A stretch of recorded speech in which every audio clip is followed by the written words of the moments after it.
আর ফুয়ারে এল্লা জালিমগিরি আল্লাহ নসইব হই দিলাম। বেগিন তোয়ার দোষ ফুলটুসি। আমার সঙ্গে এমন অত্যাচার আল্লাহ সহ্য করবে না। সব তোমার দোষ ফুলটুসি। আসমানের চোখ রাঙানিতে নিহাত মুহূর্তেই লজ্জাবতী উদ্ভিদের পাতার ন্যায় নেতিয়ে পড়ল। অধরের উভয় পৃষ্ঠ একে অপরের সঙ্গে চেপে ভারসাম্য রক্ষায় মনোযোগ দিল। বর্তমানে চারুলতার ফ্ল্যাটে ড্রয়িং রুমের এক কোণায় কাকতাড়ুয়া হয়ে দাঁড়িয়ে আছে সে। এক পায়ে ভারসাম্য রেখে অপর পা তুলে রেখেছে শূন্যে।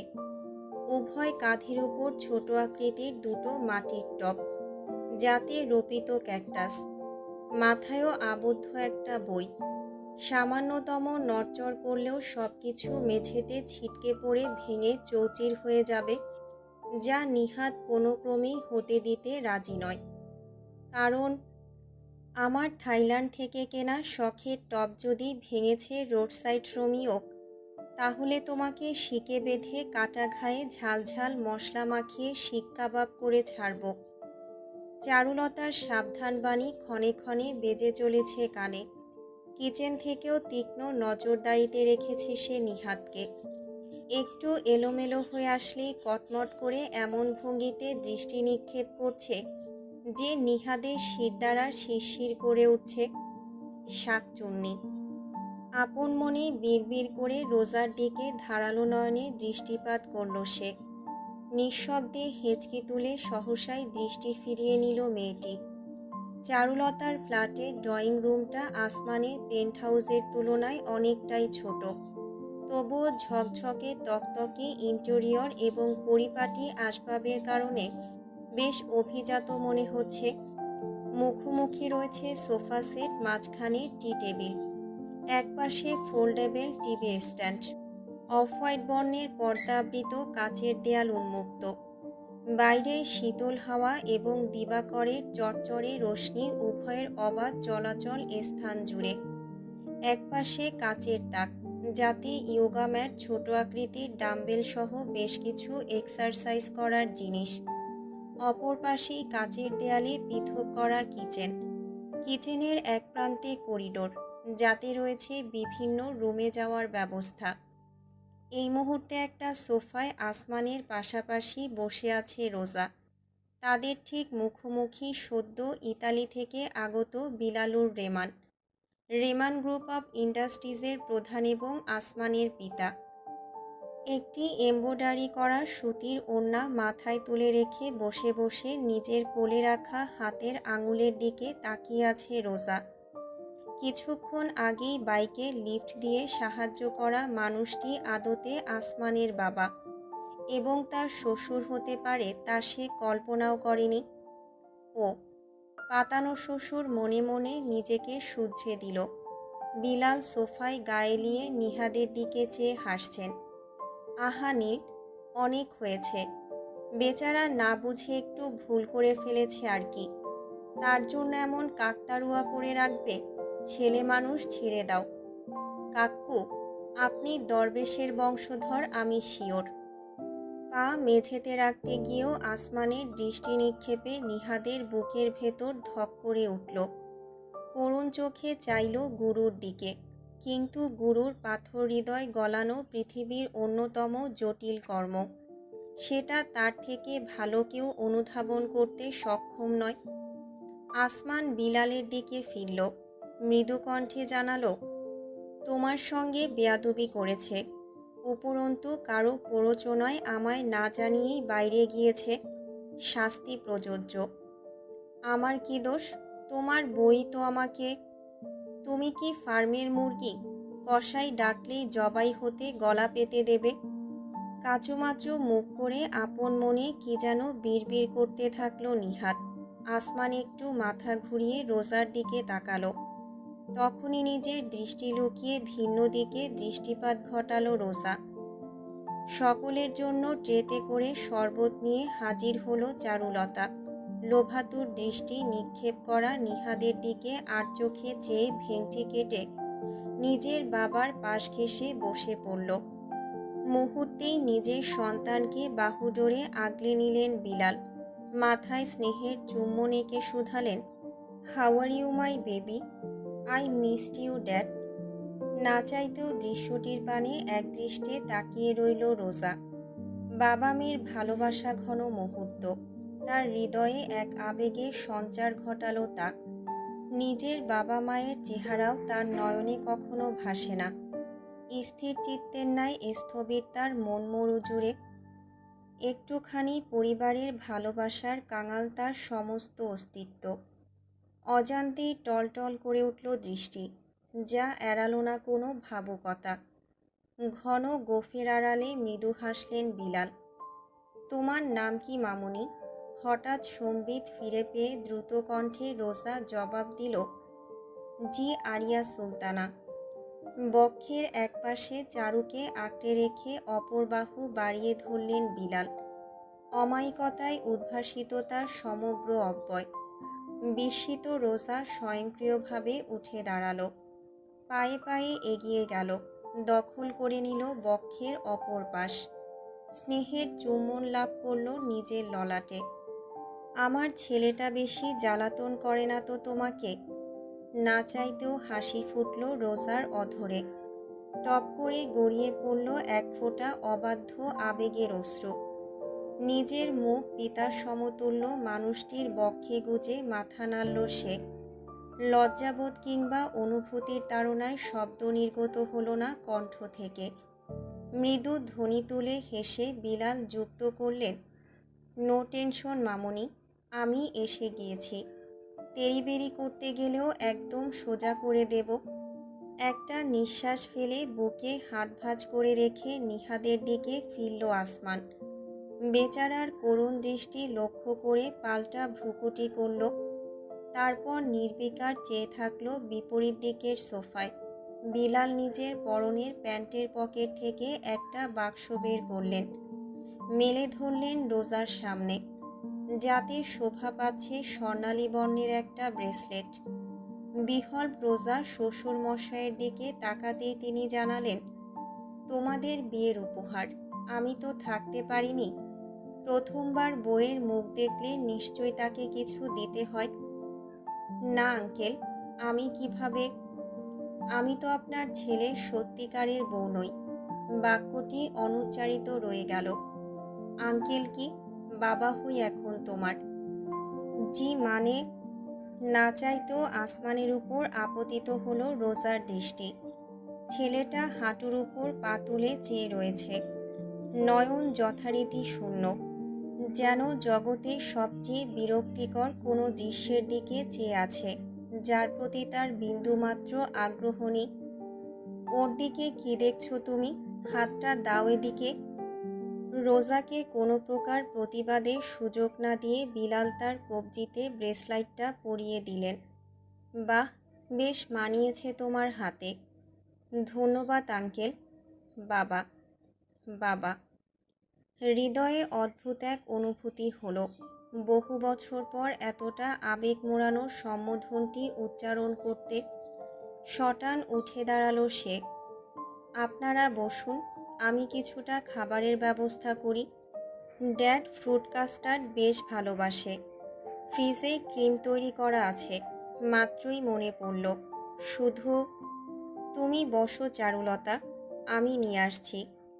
মৃদু হেসে কিচেনের দিকে হাঁটা দিল রোজা। সোফার পাশ ঘেঁষে আসার সময় চারুলতা তার হাতে নিজের ফোন ধরিয়ে দিল।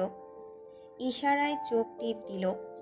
হতবাক হয়ে রোজা খেয়াল করল তাতে ভিডিও ক্যামেরা অন করা। নিহাদকে ভিডিও করতে বলছে কিচেন থেকে। অনুধাবন করতেই সে মাথা নাড়ল। কিন্তু কে শোনে কার কথা? তার প্রতি নীরবে করুণ আবেদন পেশ করল চারুলতা। দীর্ঘশ্বাস ফেলে কিচেনে ঢুকে পড়ল রোজা। কিচেনের দেয়াল স্বচ্ছ হওয়ার দরুন ড্রয়িং রুমের দৃশ্য উন্মুক্ত। ফলমূল বের করতে করতে রোজা সন্তর্পণে মোবাইলটা ঠেকিয়ে রাখল এক প্রান্তে। যেন কাকতাড়ুয়া অবস্থানে রীতিমতো জীবন সংগ্রাম করতে থাকা নিহাদের দৃষ্টি কিছুতেই এদিকে না পড়ে। একবার বুঝতে পারলেই হয়েছে, কান ঝালাপালা করে দেবে একদম। ভিডিও হতে হতে রোজা ফলমূল কেটে বাটিতে সাজিয়ে নিল। তাতে কাস্টার্ডের ক্রিম এবং উপরে আনারের দানা ছড়িয়ে দিল। মোবাইলে ততক্ষণে বেশ দীর্ঘ একটা ভিডিও হয়েছে। হঠাৎ নিহাদের চোখে চোখ পড়ায় রোজা অতি দ্রুত হাতে মোবাইল তার দৃষ্টিসীমানার বাইরে সরাতে গিয়ে সেটা হাত পিছলে পড়ল কেবিনেটের উপর। নিহাদ অবশ্য ব্যাপারটা ধরতে পারেনি। সে নিজের ভারসাম্য রক্ষায় ব্যস্ত। রোজা টিস্যুতে হাত মুছে মোবাইল তুলতেই লক্ষ্য করল ভিডিও বন্ধ হয়েছে। চাপ লেগে ভিডিও ফোল্ডারে প্রবেশ করেছে। ব্যাক বাটন প্রেস করতে গিয়েও একটা অদ্ভুত ফুটেজ লক্ষ্য করে সে থমকে গেল। কারো মোবাইল ঘেঁটে প্রাইভেসি নষ্ট করা উচিত নয়, এমন শিক্ষা অন্তরে ধারণ করলেও ফুটেজের দৃশ্যের অবিশ্বাস্যতা এতই অধিক যে রোজার কৌতূহলী হৃদয় কিছুতেই নিজের অন্তরকে দূরে সরিয়ে রাখতে সক্ষম হলো না। আসমানের হাসি মুখ। উল্টো ফিরে ভিডিওটি চালু করল রোজা। হৃদযন্ত্র দৌড়পাল্লায় নেমেছে। ক্ষণে ক্ষণে তরঙ্গ খেলে যাচ্ছে শরীর জুড়ে। মস্তিষ্ক উদ্গ্রীব হয়েছে অভূতপূর্ব ঘটনাটির উন্মোচনে। ভিডিওটি শুরু হতেই দ্রষ্টব্য হলো কোনো এক সমুদ্রতট। গোধূলি লগ্ন। দিবাকরের ম্রিয়মাণ রশ্মি নীলাভরাজ্যের ঢেউয়ে ভাসিয়েছে স্বর্ণালী ভেলা। বালুকাময় তীরে উর্মিমালার আশ্রে পড়ার ধ্বনি, অতঃপর বায়ুপ্রবাহের শিরশিরে উদ্গীরণ। ভাসমান বুদবুদে আবৃত তট। প্রাকৃতিক আশীর্বাদের সঙ্গে তাল মিলিয়ে ভেসে আসছে খিলখিলে হাসির শব্দ। বড্ড মায়াবী সেই হাসি, অন্তরে প্রশান্তির ঝলক উৎপত্তিকারী। সাদা ফ্রকে বালুকা জুড়ে দৃশ্যমান হলো চারুলতা। উভয় বাহু দুই পাশে মেলে ধরে প্রফুল্লতার স্রোতে হারিয়েছে নিজেকে। মসৃণ ঘন কালো চুলরাশি কোমর ছাড়িয়ে নেমেছে হাঁটু অবধি। দুলে বেড়াচ্ছে তার সবুজাভাব লতার ন্যায়।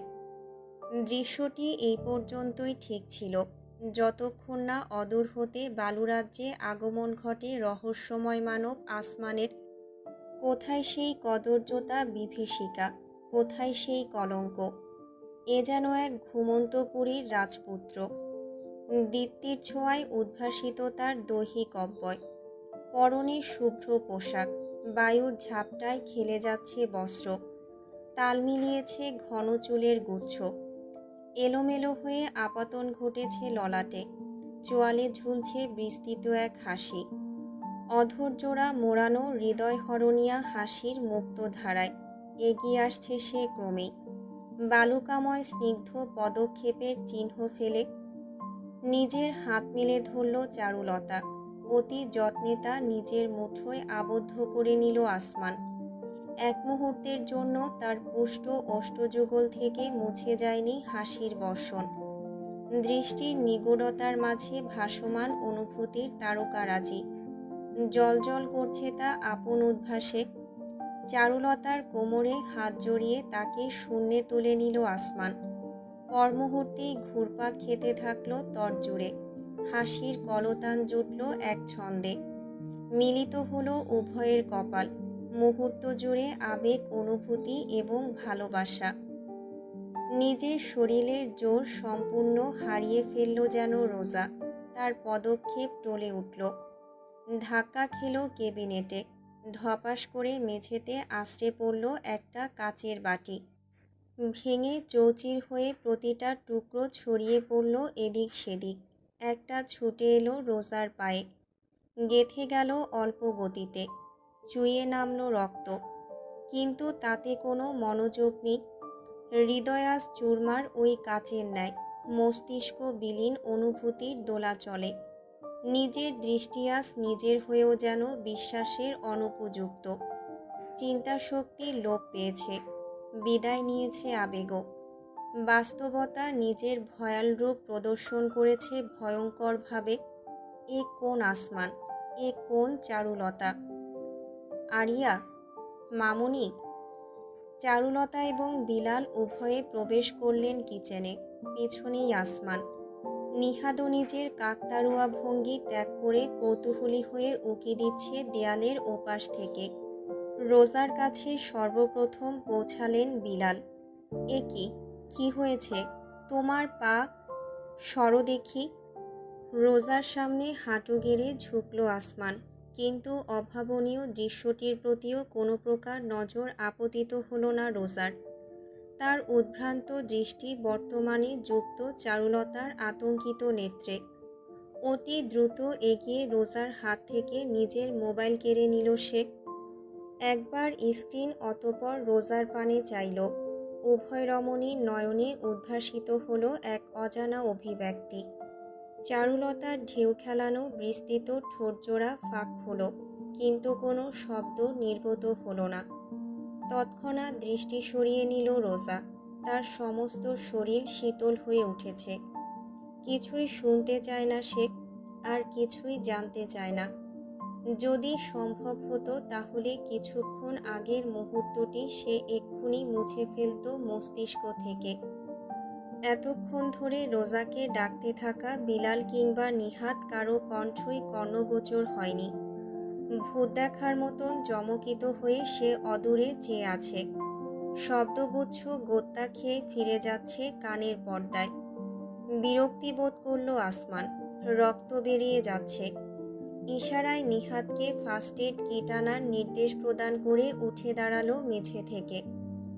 Excuse me.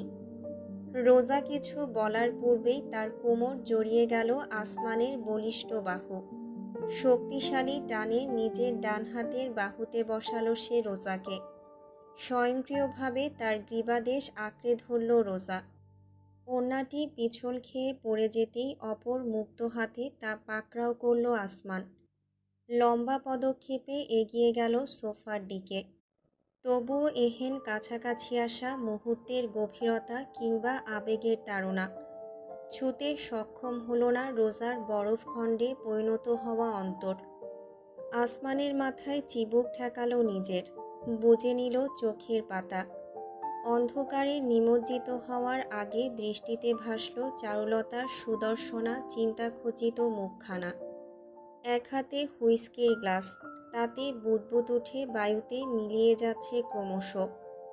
অপর হাতের আঙুলের ফাঁকে ফাঁকে পোস্টকার্ডের মতন কিছু মানুষের ছবির হার্ডকপি। তীক্ষ্ণ নজর একে একে আপতিত হচ্ছে প্রত্যেক প্রান্তে। সর্বপ্রথম ছবিটি এক তরুণীর, অত্যন্ত সুদর্শনা, টানা নয়ন এবং মসৃণ দীর্ঘকায় কুচবরণ চুলের অধিকারিণী। অব্যয় জুড়ে মুগ্ধতার অনুভূতি খচিত, মনকাড়া হাসি যেন সময়ের অতীত। দ্বিতীয় ছবিটি এক পুরুষের, পুরুষালী কাঠামোয় শিশুসুলভ মায়াবী চেহারা, ককেশীয়দের ন্যায় ধবধবে গাত্রবর্ণ, নিগুড় কৃষ্ণগহ্বরে শোষণীয় দৃষ্টি চিত্তজুড়ে চিরধরানোয় পারদর্শী। তৃতীয় ছবিটি সব কিছুর সঙ্গে কিছুটা বেমানান, অতি সাধারণ এক বাঙালি রমণী। প্রথম ছবির রমণীর ন্যায় সুদর্শনা নয় সে, তবুও সাধারণ কামিজ পরিহিত অবকাঠামো জুড়ে এক লাস্যময়ী পরিব্যাপ্তি রয়েছে। চন্দনপূর্ণ মুখমণ্ডলে প্রশান্তির বাসনা। একে একে ছবিগুলো টেবিলে স্থাপন করা হলো। মাঝখানে শুভ্র পুরুষ, দুই পাশে দুই রমণী, যেন এক রাজা এবং তার দুইটি রানী, দুয়োরানী সুয়োরানী। তীর্যক হাসি প্রকাশ পেল টকটকে ঠোঁট জুড়ে, তাতে স্পর্শ করল গ্লাস। কণ্ঠনালী বেয়ে নেমে গেল উত্তেজক তরল। Very interesting. কণ্ঠস্বরে শিহরণেও বিন্দুমাত্র নড়ল না কক্ষ জুড়ে দণ্ডায়মান কালো পোশাকধারী, বুকে প্যাঁচার সিলভার মোহর সম্বলিত যান্ত্রিক মানবগুলি। দৃশ্যপটে চেয়ে থাকল বরফস্থির দৃষ্টিতে। ধীরে ধীরে হাতে উঠে এলো উভয় রমণীর চিত্র। দুই দিকে তা তুলে ধরে ম্রিয়মাণ জড়ানো শব্দগুচ্ছ প্রতিধ্বনিত হলো আবদ্ধ দেয়াল জুড়ে। Should I capture first? ঠিক তখনই কক্ষের দরজায় মৃদু করাঘাত। ভেতরে প্রবেশ করল একজন, হাতে আইপ্যাড। টেবিলের উপর স্ট্যান্ড স্থাপন করে মুখোমুখি করানো হলো। মুহূর্তেই স্ক্রিনে ভেসে উঠল অব্যয়টি। বয়সের ছাপ বেড়েছে বহুগুণে। চোখের নিচে কালি পড়েছে, আধপাকা দাড়ি কমে এসেছে, কেমন উদ্ভ্রান্ত এবং আতঙ্ক অস্তিত্ব জুড়ে। বাঁকা হাসল সে। ছবি রেখে হাত এলিয়ে দিয়ে টেবিলের প্রান্ত হতে টেনে নিল মানব মাথার খুলিটি। জীববিজ্ঞানের ভাষায় যাকে সম্বোধন করা হয় করটি হিসেবে।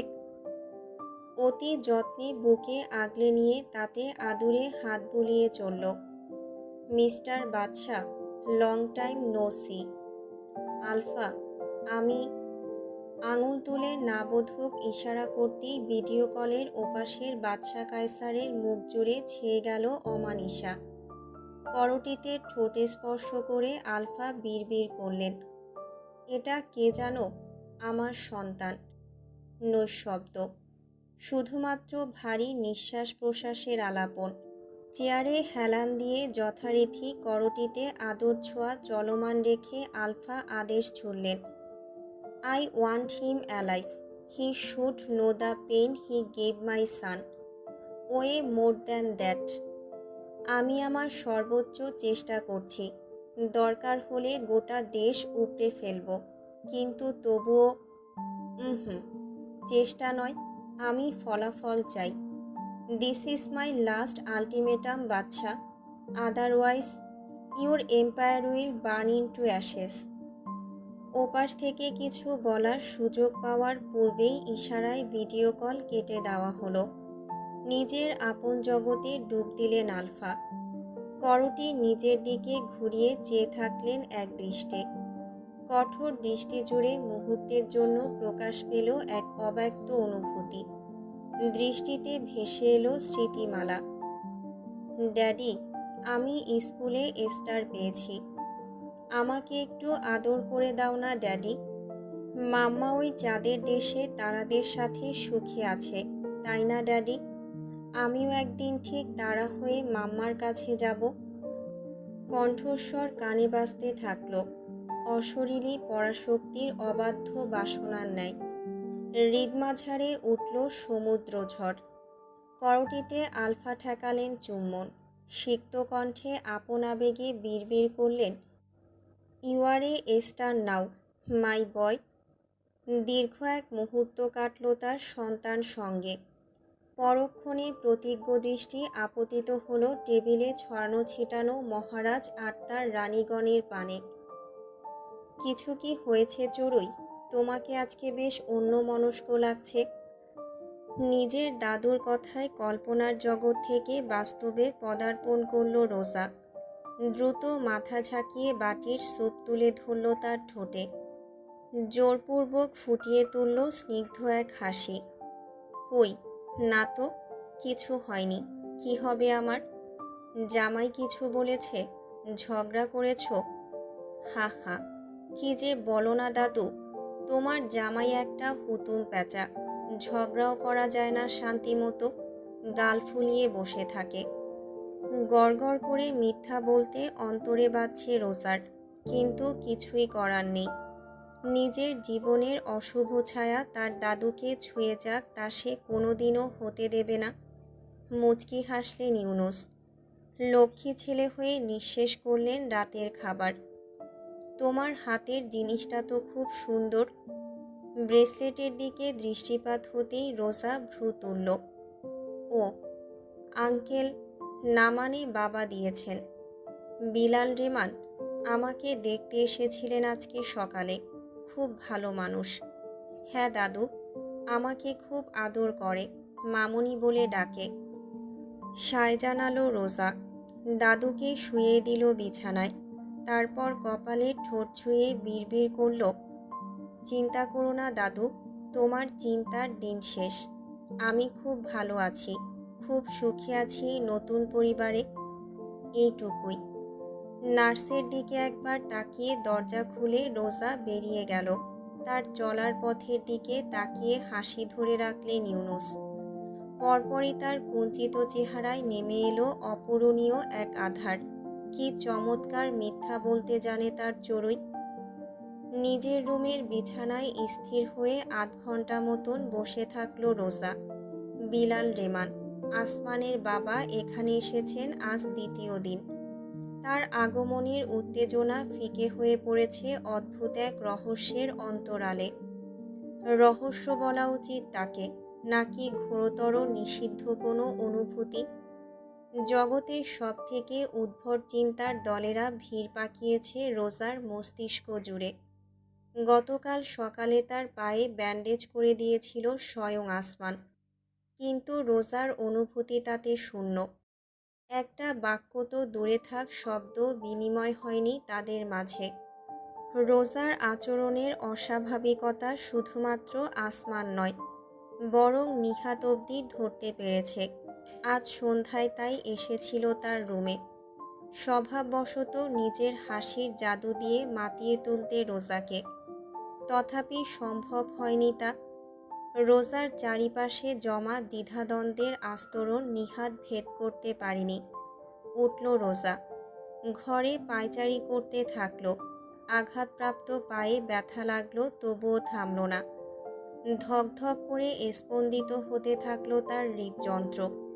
কি হচ্ছে এসব? কি ভাবা উচিত তার? নিজের দৃষ্টিকে অবিশ্বাস করবে? চারুলতার অনুভূতিকে অস্বীকার করবে? আসমান এবং চারুলতা, তারা ভাই বোন নয়? ভাই বোনের মাঝে এমন সম্পর্ক, নাকি সৎ ভাই বোন? তাও হতে পারে, কিন্তু তাই বলে আহ! দুই হাতে কান চেপে ধরে চিৎকার করে উঠল রোজা। পেন্টহাউসের বেশিরভাগ রুম সাউন্ড প্রুফ, সেক্ষেত্রে তার আর্তনাদ বাইরের কারো কর্ণগোচর হওয়ার কথা নয়। সমস্ত শরীর প্রগাঢ় অনুভূতিতে কাঁপতে থাকল। কি ধরে নেবে সেই সম্পর্ককে? নিষিদ্ধ আকর্ষণ, নাকি নিষিদ্ধ ভালোবাসা? তার চেয়েও বড় বিষয়, আসমানও ভালোবাসতে জানে। হুট করেই হাসি পেল রোজার। নিজের অবস্থার প্রতি নিজেরই এক প্রকার কৌতুক প্রবণতা। কি দুর্বল সে! কিসের প্রতি দুর্বল হয়েছে? কেন এতটা আহাম্মক মনে হচ্ছে নিজেকে? পৃথিবীর সর্বশ্রেষ্ঠ গাধি তুই রোজা, নিজেকেই নিজে ধমকালো। পাতানো বইয়ের মতন পাতানো বনের ব্যাপারটা তার মস্তিষ্কে এর আগে আসেনি কেন? কিসের প্রলেপ পড়েছিল তাতে? অন্ধবিশ্বাসের প্রলেপ। এক দানবকে বিশ্বাস করেছিল সে। হাস্যকর। টিকতে পারল না রোজা। এই আবদ্ধ আভিজাত্যে মুহূর্তবাস সম্ভব নয়। মুক্তবায়ু প্রয়োজন। একটানে অর্গানজা গায়ে তুলে চলল সে। শূন্য হলরুম থেকে দরজা খুলে বেরোলো বাইরে। লিফটের গ্রাউন্ড ফ্লোর, অতপর গন্তব্য হলো মার্বেলের পিছনের ছোট্ট পার্ক। রাত্রি এখন 11:15। আনমনে হাঁটতে থাকলো রোজা। কাটানো দিনগুলোতে পরিচিত হয়ে আসা অভিজাত তল্লাট তাকে মুগ্ধ করল না, যেমন করল না তারকাখচিত বিস্তৃত আকাশ। আকাশ, আসমান, উফ! চিন্তা ও প্রশান্তি হরণ হয়েছে তার। ধপ! মৃদু শব্দটিতে থমকে পড়ল রোজার পদচারণ। সামান্য উকি দিল সে দেয়ালের পেছন থেকে। অতঃপর, কেন দ্বিতীয়বার আমাকে ভালোবাসলি না বল? কণ্ঠটি স্পষ্ট, তীব্র গতিতে ছুটে এসে যেন গেঁথে গেল রোজার হৃদয়ে, ধারালো তীরের ফলা হয়ে। দোদুল্যমান দৃষ্টি তার আবদ্ধ নাটকীয় মঞ্চে, যে মঞ্চের প্রধান চরিত্রদ্বয় একে অপরের মুখোমুখি। বুকে দুই হাত ঠেকিয়ে দেয়ালের সঙ্গে আসমানকে চেপে ধরেছে চারুলতা। টানা টানা নয়ন জুড়ে তার সিক্ত আবেগ। উপচে পড়ছে অশ্রুদানা হয়ে। অপরদিকে নির্বিকার আসমান তাকে এড়িয়ে চেয়ে আছে সুদূর পানে। মৃদু কণ্ঠস্বর উত্তেজনার গাঢ়ত্বে যোগ করল নতুন মাত্রা। ডোন্ট চারু, বাবা এসেছে। কেন আসমান, কেন? আসমানের বুকে মাথা ঠেকালো চারুলতা। পিঠ ভাসানো চুলরাশি ছড়িয়ে পড়ল তার আশেপাশে। আসমান, নীলাদ্রি নীল নয়? কি নিদারুণ রঙ্গমঞ্চ! আলতো করে চারুলতার বাহু স্পর্শ করল আসমান। আমাকে ভালোবাসা পাপ। এক ঝটকায় চারুলতাকে দূরে সরিয়ে দিল বলিষ্ঠ হাত যুগল। দেয়াল ছেড়ে শটান ঘুরল। এক পদক্ষেপ অগ্রসর হতেই ক্লাইম্যাক্স মোকাবেলায় থমকে পড়ল পদযুগল। অনুভূতিহীনতার অপর পারে দণ্ডায়মান বর্তমান। বিন্দুমাত্র অশ্রু জমল না রোজার নয়নে। স্থির তাকিয়ে সে। নিটোল নির্ভার পর্বত হয়ে পরনের ওড়না উঠছে বায়ুতে, যেন শৃঙ্খল মুক্ত করে ছুটে যেতে চাইছে অবাধে। আরিয়া নিজের অশ্রু মুছতে মুছতে সপ্রতিভ দৃষ্টিতে তাকালো চারুলতা। নিজের জায়গায় স্থির সে, অমূল্য ভাস্কর্যের ন্যায়। তুমি ঠিকই বলেছিলে আসমান, অনুভূতি বড্ড বেহায়া। রোজার দৃঢ় বক্তব্যে একটা নিঃশ্বাস ফেলল আসমান। কপালে ঠেকালো নিজের হাত। শুভরাত্রি। রঙ্গমঞ্চের সমাপ্তি। রোজার প্রস্থান। তাকে আটকালো না আসমান। ওই একই ভঙ্গিতে দাঁড়িয়ে নির্বিকার চেয়ে থাকলো বায়ুতে দুলতে থাকা ওড়নার দিকে। তুই একটা মেশিন আসমান, হৃদয় ভাঙার মেশিন। চারুলতার কাঁধের জোর ধাক্কায়ও টলল না অনুভূতি শূন্য হিমালয়।